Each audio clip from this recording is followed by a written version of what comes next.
Alright guys, I am back with my review of this week's WWE Monday Night Raw for March 24th, 2014. And Daniel Bryan is not on this show because of his injuries that he suffered at the hands of Triple H last week. And this was a good call. Of course the fans are going to want to see Daniel Bryan, but it wouldn't make sense for them to bring him back after only a week after he had that brutal assault by Triple H. So I was fine with this. Stephanie comes out to start the show. She's talking about what Triple H did to Bryan, how it was the end of the Yes movement. Then Randy Orton comes out and he tells her that he can't be held accountable for his actions for what he has to do to Triple H if Triple H beats Daniel Bryan at WrestleMania.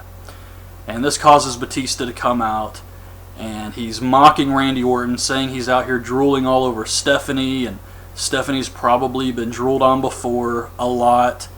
And Stephanie slaps the absolute shit out of Batista, which causes Randy Orton to start laughing, and then Batista spears Orton. But there was a funny botch here where Batista comes out and his microphone doesn't even work at all. And Stephanie actually has to stop the segment and say, "Dave, I can't understand a thing you're saying. Here, take this microphone." They have a fatal four-way match with the winner getting an Intercontinental title shot against Big E on main event. So you got Dolph, Sheamus, Del Rio, and Christian.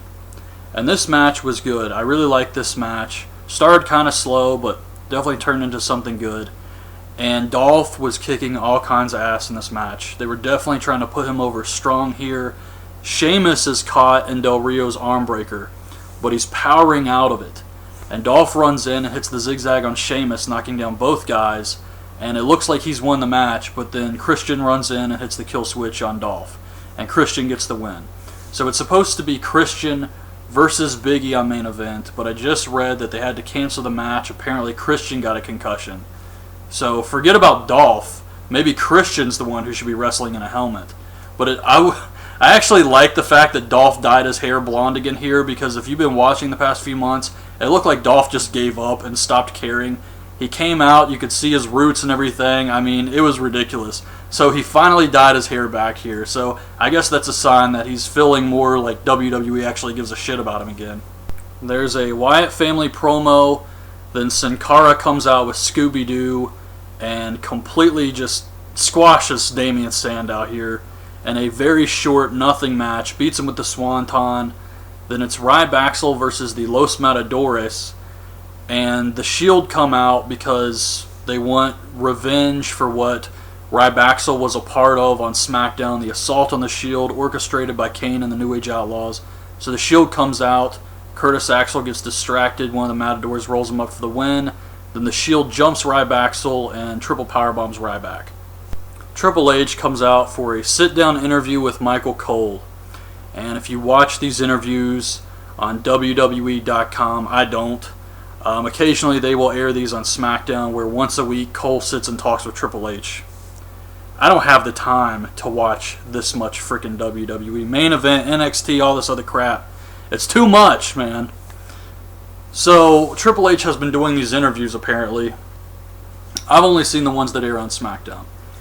And here he tells Michael Cole that what he did to Daniel Bryan was not the COO. It was Triple H, the game, the competitor.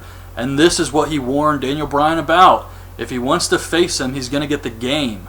And it's going to be ruthless and brutal. So I thought Triple H came off very well here. And then he goes on to say that it is now the reality era. You want reality? This is the reality era. Which a lot of people have been calling it for a little while now, saying that this is like the next phase. It's going to be the reality era. Well, it's here. It's the reality era. Then we get not Goldust versus Fandango, which I thought was going to happen. I couldn't believe they were going to make Goldust wrestle this guy again. It's Cody Rhodes versus Fandango. And the match was okay, but it was really about Goldust dancing at ringside, if you ask me. That's like the whole focus.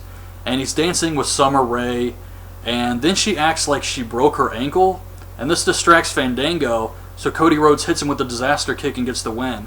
And it feels like the storyline is Summer Rae has a crush on Cody Rhodes now and wanted him to win this match. It's time for the big plug segment. So Hulk Hogan comes out and introduces Joe Manganiello. I don't even know if that's how you say his name. I don't even know who this guy is. And Arnold Schwarzenegger. And Arnold was great here, man. He was so awesome. This was really good stuff. So, I'm enjoying the segment. Arnold is just his usual awesome self. And The Miz comes out. So, I was kind of like, seriously? You're going to send out The Miz for this segment? And it makes sense once you see what they do to the guy. So he gets in the ring, he's talking shit to him, the Joe guy punches him, Arnold bitch slaps him, and then Hogan throws him out of the ring.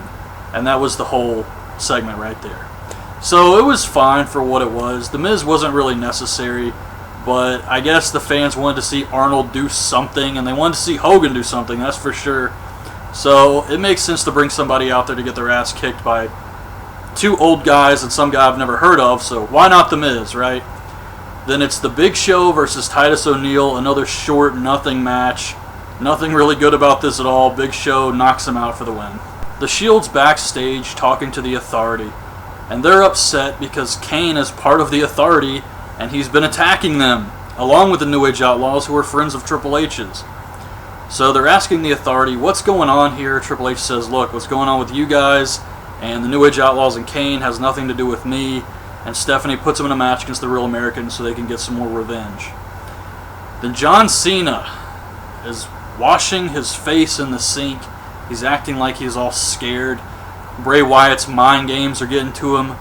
Terrible shit.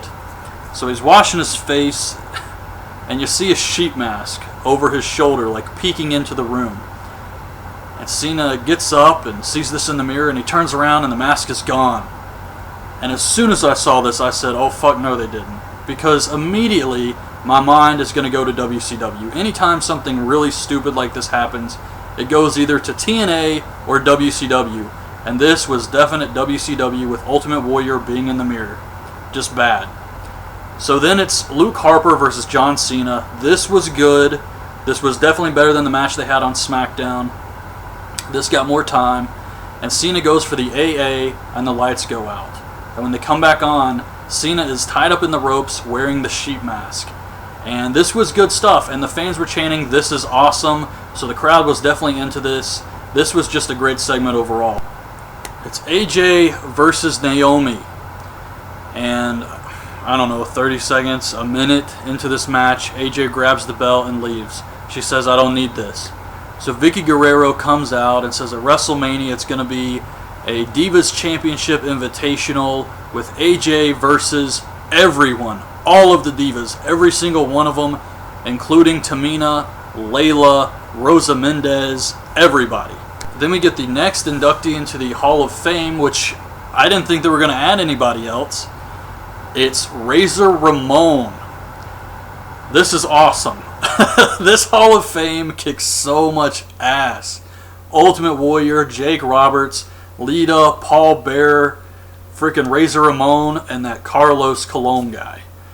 And I say that not to take anything away from him, but I don't know much about Carlos Colon. I don't think anybody else does either, unless you're like hardcore and searched out freaking matches in Puerto Rico or something, which I doubt many people have done. So, I'm focused on the guys I know, like Ultimate Warrior, Jake Roberts, Razor Ramon. But anyways, it was weird that the package only showed footage of Razor Ramon. It showed nothing of Scott Hall in WCW or his return to WWE. None of that. It was all just Razor. They call him Razor Ramon. The little still showing all the inductees this year says Razor Ramon. And the only reason I can come up with for WWE taking out Scott Hall and not showing that and just wanting to focus on Razor is WWE did not want people to Google Scott Hall and see all this bad shit about him. So they said, you know what, we're going to induct him as Razor Ramon. It's the Shield versus, well, not the whole Shield, Rollins and Ambrose, versus the Real Americans. And this was a really good match. This was worth watching Raw for. This match was so good. And Ambrose hits the rebound lariat, the Nigel McGuinness move, which he also hit on SmackDown. I don't know if I mentioned that or not in my SmackDown review, but he hits it again here, so I guess it's part of his offense now, and it's a great move. I mean, Ambrose does it very well, so it gets a pop. But anyways, really good match here. Fans were into both teams. It was just awesome stuff. and Rollins hits the stomp to the head on Swagger for the win. Cesaro gets in, he's pissed, he pushes Rollins. Reigns gets in, Superman punches Cesaro, spears him, and then the Shield triple powerbomb Cesaro through the announce table. This whole thing was just fantastic. Then Corporate Kane comes out with the Corporate Outlaws. They're wearing suits now too. And he says at WrestleMania it's going to be Kane and the Outlaws versus the Shield. This was kind of disappointing. I mean, I don't care to see that because of Kane and the Outlaws, obviously. I mean, these guys aren't really going to be able to go at the Shield's level. So I'm just kind of disappointed in that matchup. And plus, you know the Shield's going to win. It just feels like a waste of time at WrestleMania. So Brock Lesnar and Paul Heyman come out. And Brock says he wants to face Undertaker tonight. He's here. He knows Taker's here. Let's do this right now. Cue the organ music, a bunch of druids, and a casket. So this whole thing took so long. I know, I can see why people like this. I can understand it. You know, you don't get to see Taker all the time. If you're a big Undertaker fan, he comes back this time of year only, and you know, you let him do his thing. It's okay. It's the Undertaker. I'm not really complaining about it, but it's not for me. I do not give a shit about these long-ass, drawn-out segments with druids and caskets. I'm sorry. So that's just my opinion. But these druids come out with the casket. Like I said, it took forever. So then Brock gets out, and he's looking at the casket and hitting it. And he opens it, and of course Undertaker's not in there. So he closes it, and he gets back in the ring, and Heyman's like, he's not going to show up to a shithole like Brooklyn or something like that. And then the casket opens, and Undertaker's in the casket. And he gets in the ring, and he attacks Brock Lesnar. He's punching him and clotheslines him out of the ring. And then Heyman tells Brock to stay out, and they look at the WrestleMania sign, and that was the end of the show. So overall, I really wanted to say this was a good show. I mean, you had a couple of good matches, Harper versus Cena, and I really like Luke Harper, but looking at him out there, I can't help but wonder how awesome this role would have been for Necro Butcher in his prime. But anyways, you had Cena versus Harper, the Shield versus the Real Americans. You had some good segments, Hogan and throwing the Miz out of the ring and everything. That was fine too. But it just felt like something was missing on this show to make it a really good show. It was slightly above average, I'd say. But it just felt like something was missing here. And I think it was the quality of the rest of the matches. The Fatal 4-Way was pretty good too, but then you had like Los Matadores and Ryback. You had Titus O'Neil versus Big Show, and then you had the Fandango Cody Rhodes match, which was really just about Goldust dancing. So anyways, that's my review. Hope you guys liked the video. Leave your thoughts on the show in the comments, and thanks for watching.